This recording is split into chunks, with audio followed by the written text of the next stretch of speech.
हाय नमस्कार आपण मानक संगी होम किचन को समस्त को अनेक अनेक स्वागत। मुझे आउ एक रेसिपी बनैबी। मुझे पत्रकोबी फाड़ बट पकईकी तरकारी करी।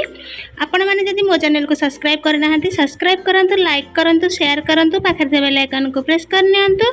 चलो एबे देखिबा मो पत्रकोबी तरकारी पे कोन कोन नैची। पत्रकोबी तरकारी पे पत्रकोबी एठी 250 ग्राम नैची, ताको भलसे छोट छोट पीस काटिची। गोटे दुईटी आलू ताको भी छोट छोट पीस काटिची।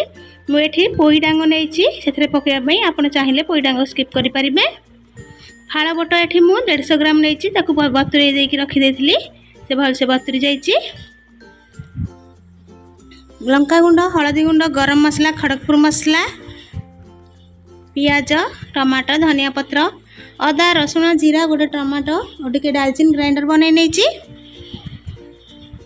एबे गोटे प्रेशर कुकर आनिमा, सेतरे रखिथिबा पत्रकोबी, पोई डांग, आलू को पकई नबा।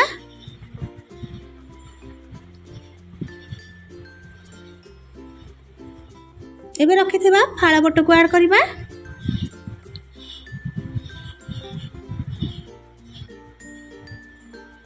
एबे मु हेतरे 1.5 ग्लास पानी दे दोची।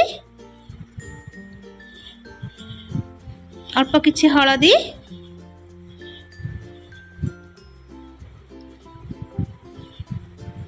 स्वाद अनुसार लूण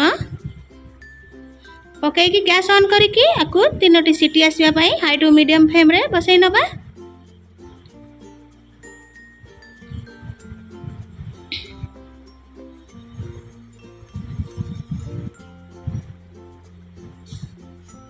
एबे सीटी आमर आसी जाइए।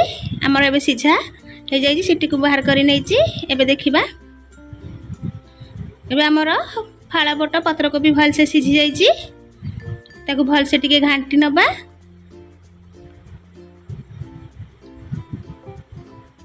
घांटी की ताको एबे साइड को रखी दबा।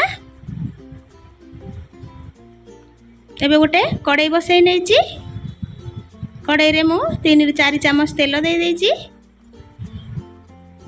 अल्प किछि जीरा पकेबा। जीरा फुटी आसिले रखिथिबा पियाज को ऐड करबा।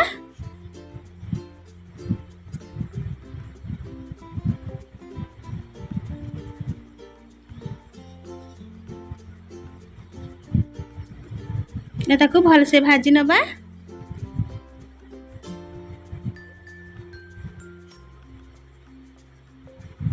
पियाज अब आमर लाल हो गला। एबे रखिथिबा अदा रसुण जीरा पेस्ट को पकई नबा और ताको भल से मिक्स करबा। तार कंचा बास्ना जीवा जाए भाजी नबा। एबे रखिथिबा टमाटो को ऐड करबा। रखिथिबा गुंड मसला ए सब को हमें भल भाबरे मिक्स कर नबा।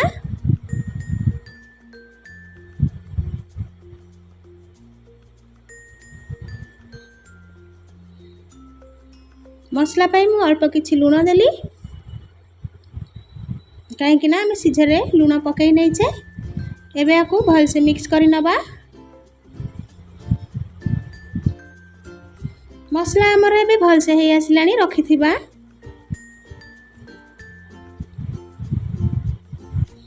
मोबे परिबा सीझा को दे देइची। एबे ताकु भल से घांटी नबा।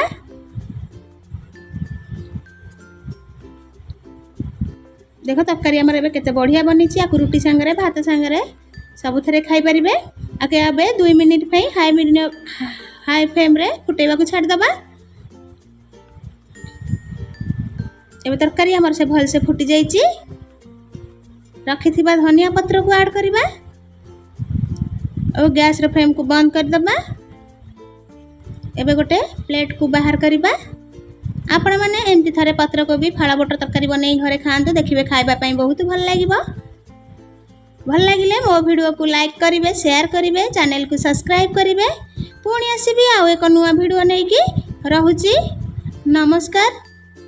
कमेंट रे जणैबे वीडियो टी केमती हेची।